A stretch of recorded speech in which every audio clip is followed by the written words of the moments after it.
Good morning to all of you students. इससे previous lecture के अंदर हमने जाना था रिप्रोडक्शन के बारे में एंड साथ से जाना था टाइप ऑफ रिप्रोडक्शन के बारे में।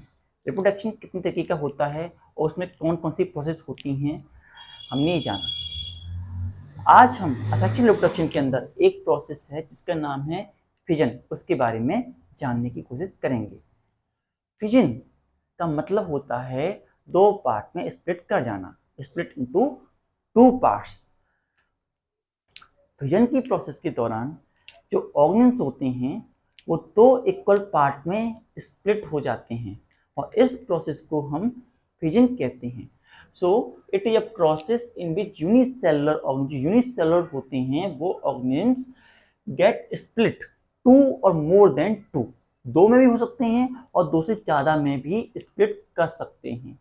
तो ऐसी प्रोसेस को हम फिजन कहते हैं। फिजन जो होता है अमीबा, पैरामीशियम, लेगिस्मेनिया, प्लाज्मोडियम, इन सभी ऑर्गेनिल्स के अंदर देखने को मिलती है। जो फिजन होता है वो दो तरीके का होता है।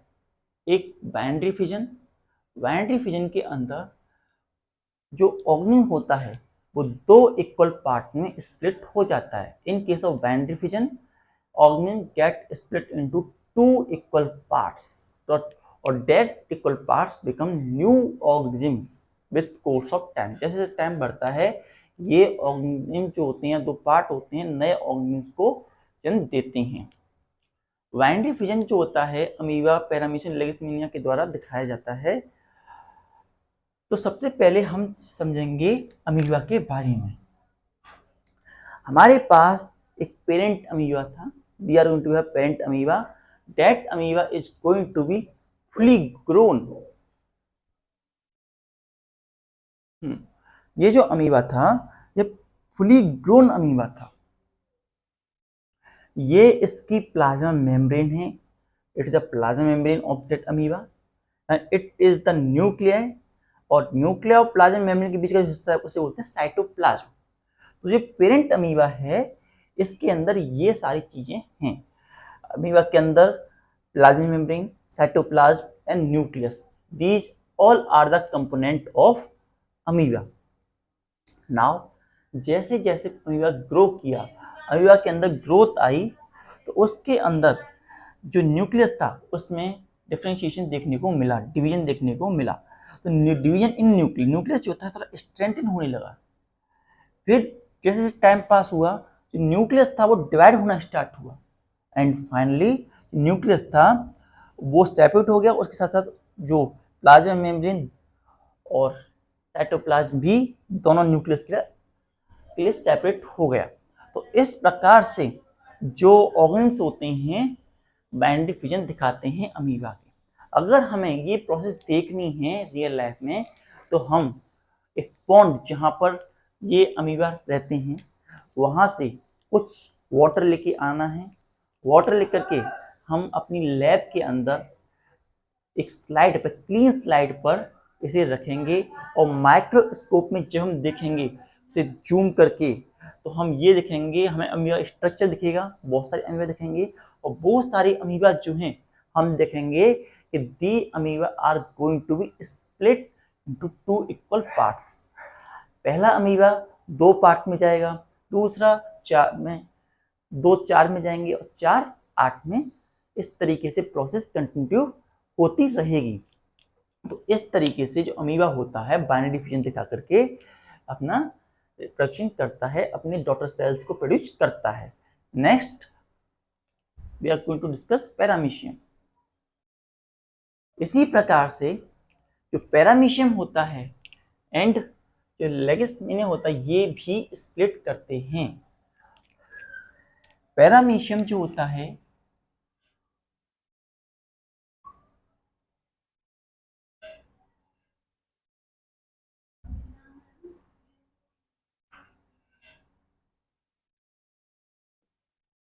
तो इस तरीके का स्ट्रक्चर होता है जिसके चारों तरफ देयर आर सिलास। इस स्ट्रक्चर को हम सिला कहते हैं। चलिए लाइक दैट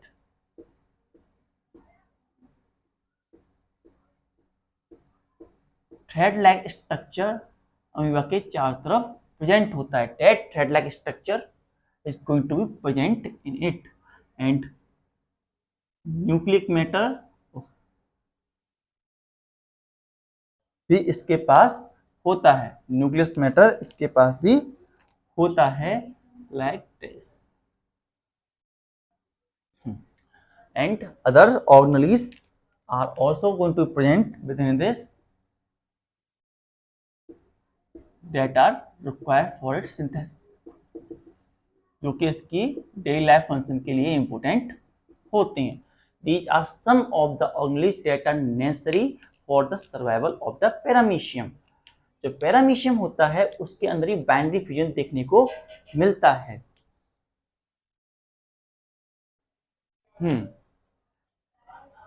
इसी प्रकार से एक और ऑर्गेनिज्म जैसे this.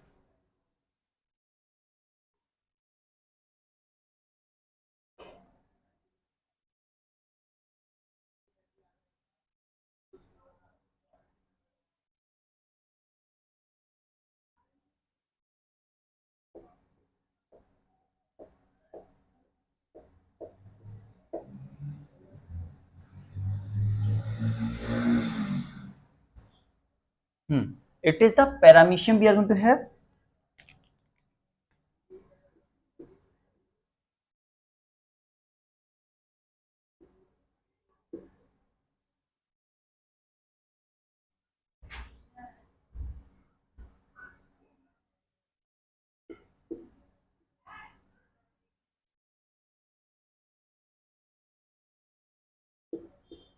Paramecium, and here it is Leishmania.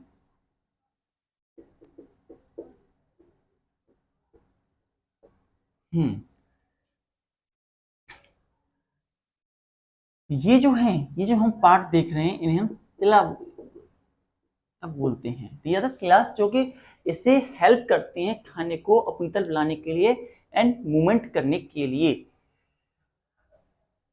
इसके अंदर भी हमें स्प्लिटिंग देखने को मिलती है. और साथ ही साथ ये जो है हमारा लेishmania, ये भी बाइनरी फ्यूजन करता है.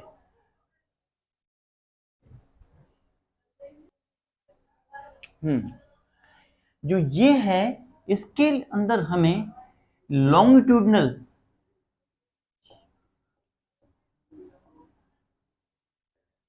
स्प्लिटिंग देखने को मिलती है. And it is a higher order of organism. ये हायर ऑर्डर ऑफ ऑर्गेनिज्म होता है. इसके ऊपर ये जो स्ट्रक्चर है इसे हम फ्लैगम कहते हैं. फ्लैगम. और इसके अंदर ऐसा नहीं किसी भी हिस्से से स्प्लिटिंग हो जाए. It has a definite order of splitting. और ये भी बाइनरी फ्यूजन ही करता है. तो हमारे पास बाइनरी फ्यूजन के तीन एग्जांपल हुए.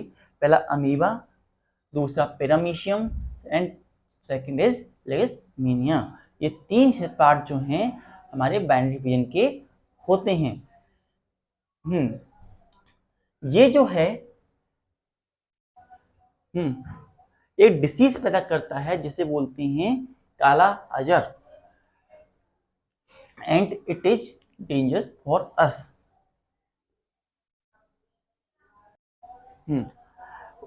उसका नाम जो एक डिसीज ये पैदा करता है, ये एक प्रोटोजोआ है.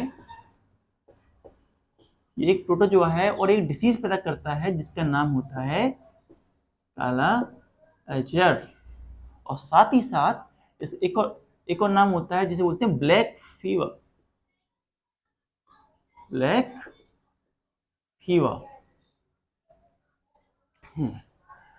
इसके अंदर भी हमें बाइनरी फ्यूजन देखने को मिलता है. इसके बाद next type of fusion we are going to have is the multiple fusion. अब हम जाएंगे मल्टीपल फ्यूजन की तरफ. Next is the multiple fusion.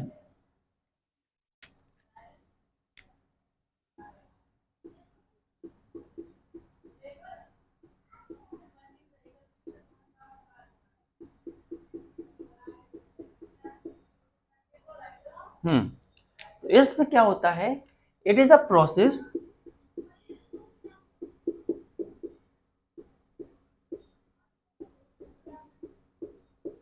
in which an organism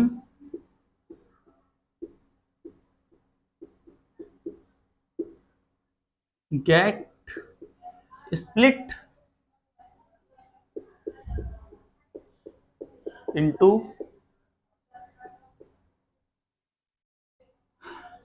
many new organisms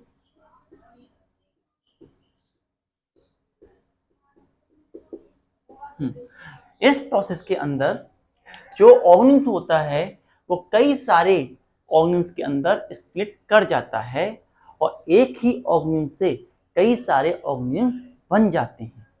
इसका एग्जाम्पल होता है प्लाज्मोडियम।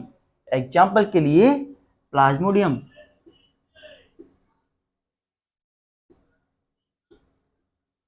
प्लाज्मोडियम प्लाज्मोडियम का case में हम यहां देखें तो इन केस ऑफ प्लाज्मोडियम हमारे पास ये एक स्ट्रक्चर होता है,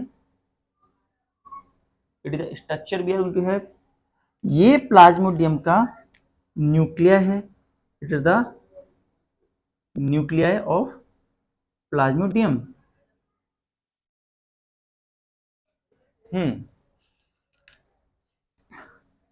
साथ ही साथ ये इसकी प्लाज्मा मेम्ब्रेन है,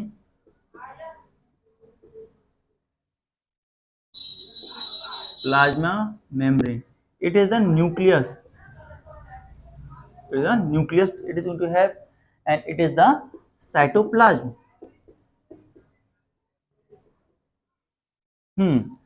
तो क्या होता है कि जो हमारा ये प्लाज्मोडियम है जब इनएक्ट स्टेट रहता है,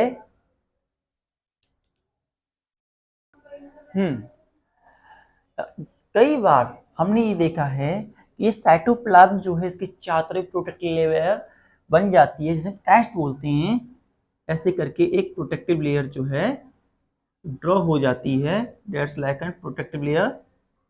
ऐसी एक प्रोटेक्टिव लेयर न्यूक्लियस के चारों तरफ डेवलप्ड हो जाती है, जो हमारा साइटोप्लाज्म है उसके चारों तरफ डेवलप्ड हो जाती है इन दिस मैनर,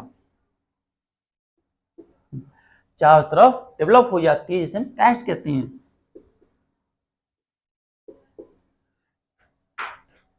एंड चलो बड़ा बना दें,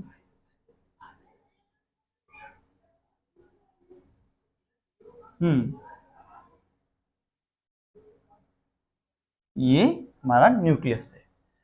तो प्लाज्मोडियम के अंदर हमारे पास एक प्लाज्मा मेम्ब्रेन होती है।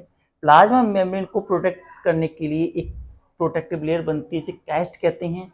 उसका न्यूक्लियस साइटोप्लाज्म प्रेजेंट रहता है, nucleus and cytoplasm is going to be present, और साइटोप्लाज्म के अंदर न्यूक्लिक मैटर प्रेजेंट रहता है। इस तरीके से मैटर इसके अंदर प्रेजेंट रहता है। नाउ जो न्यूक्लियस है एट इनिशियल स्टेज, जो न्यूक्लियस जो है वो स्प्लिट करना स्टार्ट करता है। Nucleus start splitting into smaller nuclei. इस तरीके से स्मॉल स्मॉल पार्ट में ये स्प्लिट करना स्टार्ट कर देता है। हमारा न्यूक्लियस है वो स्मॉल स्मॉल पार्ट में डिवाइड करना स्टार्ट कर देता है। इस तरीके से कई सारे छोटे छोटे न्यूक्लियाई फॉर्म हो जाते हैं इसके अंदर। And when these nuclei get grown, cytoplasm जो होता है इनके साथ अटैच हो जाता है। Cytoplasm going to get attach with them, और साइटोप्लाज्म जैसे अटैच होता है ये कैस्ट प्रोटेक्टिव लेयर को ब्रेक डाउन कर देते हैं या ब्रीच कर देते हैं इस तरीके से, और नए new cells are going to be released. इस तरीके से नए नए डॉटर सेल जो होते हैं प्रोड्यूस हो जाते हैं। New daughter cell by going to breach this cyst layer, और साइटोप्लाज्म को एक हर किसी के साथ एक साइटोप्लाज्म अटैच हो जाता है और साइटोप्लाज्म के साथ अटैच होकर के बहुत सारे नए प्लाज्मोडियम्स प्रोड्यूस हो जाते हैं, नए डॉटर सेल्स प्रोड्यूस हो जाते हैं। तो जो प्लाज्मोडियम होता है, एक प्लाज्मोडियम इस प्रोसेस की मदद से तकरीबन 1000 ऑर्गेनिम्स को प्रोड्यूस कर सकता है। Plasmodium is able to produce 1000 organism by that process. इस प्रोसेस की मदद से 1000 तक वो प्लाज्मोडियम को प्रोड्यूस करने की कैपेबिलिटी रखता है। और ये प्लाज्मोडियम जो होता है ये मलेरिया फैलाता है।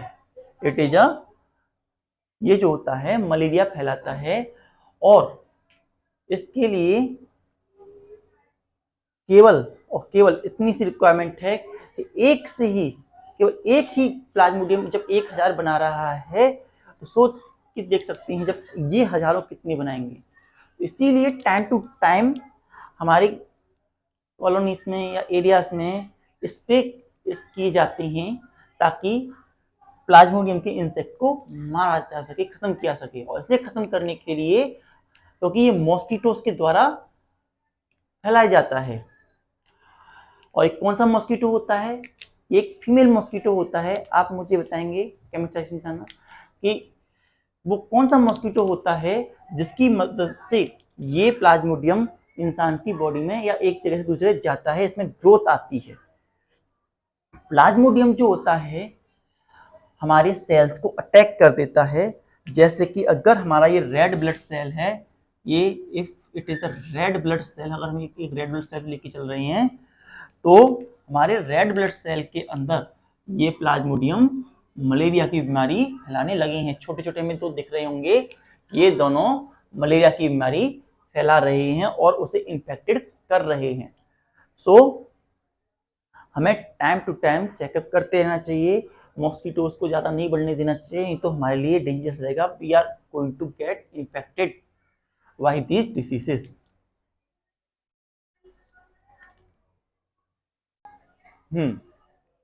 तो आज हमने जाना फिजन के बारे में।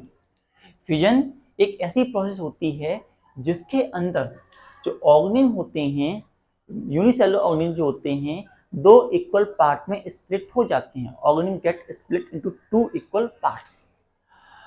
और 2 इक्वल पार्ट्स में और 2 से ज़्यादा भी हो सकते हैं। इसके एग्जाम्पल हैं अमीबा, पैरामीशियम, लेगिस्मेनिया एंड प्लाज्मोडियम। ये सब फिजन की प्रोसेस से ही रिप्रोड्यूस करते हैं। फिजन की प्रोसेस दो तरह की होती है, एक बाइनरी फिजन और दूसरा मल्टीपल फिजन। बाइनरी फिजन के अंदर बाइनरी का मतलब होता है 2।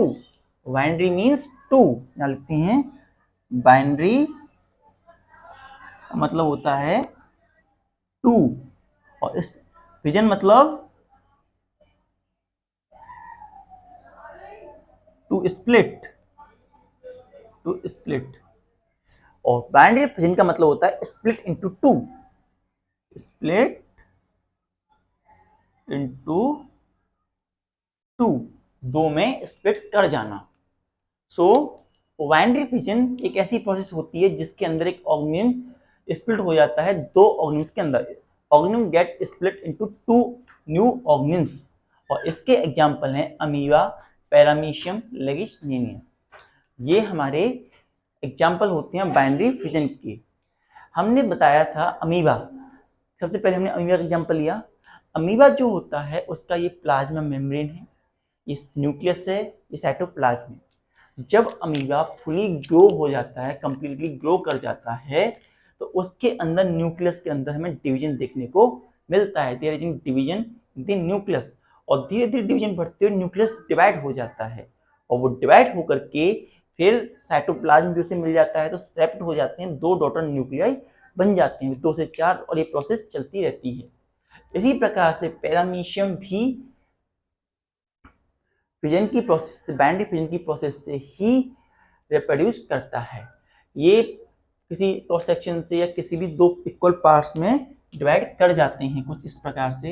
एक अमीबा इधर गया, एक इधर चला गया, और ये दोनों के पास न्यूक्लियस मिल गया। They get nucleus and get grow grow, और बाद में ये ग्रो भी हो गई। इस तरीके से स्प्लिट कर जाते हैं।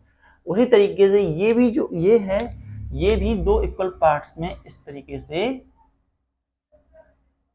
यहां से लॉन्गिट्यूडनली स्प्लिट कर जाता है। इस तरीके से इसके अंदर ये पार्ट जो है लॉन्ग, पहले एक बड़ा अमीबा था, यहां से ये लॉन्गिट्यूडनली स्प्लिट कर गया और स्प्लिट करने के बाद में दो नई लेगिस्निया बन गई। ये जो है काला अजार एक प्रोटो जो है जो काला अजार नाम की बीमारी को फैलाता है, जिसे ब्लैक थियरी कहते हैं और इसे लेग्नोमाइसिस भी कहते हैं। लेग्नोमाइसिस के नाम से भी इसे बीमारी को जाना जाता है। मल्टीपल फिजन में हमने जाना था, मल्टीपल फिजन एक ऐसी प्रोसेस होती है जिसके अंदर एक ऑर्गेनिज्म स्प्लिट हो जाता है कई सारे ऑर्गेनिज्म के अंदर। इसका एग्जाम्पल था प्लाज्मोडियम। प्लाज्मोडियम जो होता है उसकी प्लाज्मा जब अंडर सर्टेन कंडीशन, प्लाज्मोडियम जो होता है उसके चार तरफे प्रोटेक्टिव लेयर बन जाती है काइस्ट, और उसके अंदर जो उसका न्यूक्लियस प्रेजेंट है, न्यूक्लियस के अंदर जब वो ग्रो करता है सर्टेन कंडीशन, जो उसका न्यूक्लियस है वो स्प्लिट होने लगता है छोटे छोटे सेल्स के अंदर, और न्यूक्लियस डिवाइड होना स्टार्ट हो जाता है। और जैसे जैसे न्यूक्लियस डिवाइड होता है, एज द न्यूक्लियस डिवाइड्स, और डिवाइड होने पर ये इसे कुछ साइटोप्लाज्म भी मिल जाता है, तो न्यूक्लियस साइटोप्लाज्म मिला करके ये एक नया ऑर्गेनिज्म क्रिएट कर लेता है। तो इस तरीके से एक प्लाज्मोडियम तकरीबन 1000 प्लाज्मोडियम से 1000 ऑर्गेनिज्म पैदा किए जा सकते हैं। और प्लाज्मोडियम की जो प्रोसेस होती है, process of plasmodium is going to be an example of multiple fission. Multiple fission का एक ये एग्जाम्पल है। और ये जो होता है मलेरिया प्रोड्यूस करता है, इट इज ये मलेरिया को स्प्रेड करता है, मलेरिया को फैलाता है। और एक फीमेल मॉस्किटो होती है जिसे एनोफिलिस कहते हैं, अभी आपको बतानी है, वो जो है इसे फैलाने का काम करती है। So this type of fission और this is very dangerous for us. इसीलिए टाइम टू टाइम हमारी कॉलोनी में क्लीनिंग और वाटर एंड क्लीन एरिया होना चाहिए, जिससे कि प्लाज्मोडियम और मॉस्किटोस को ग्रो होने का टाइम ही न मिले। Note it down.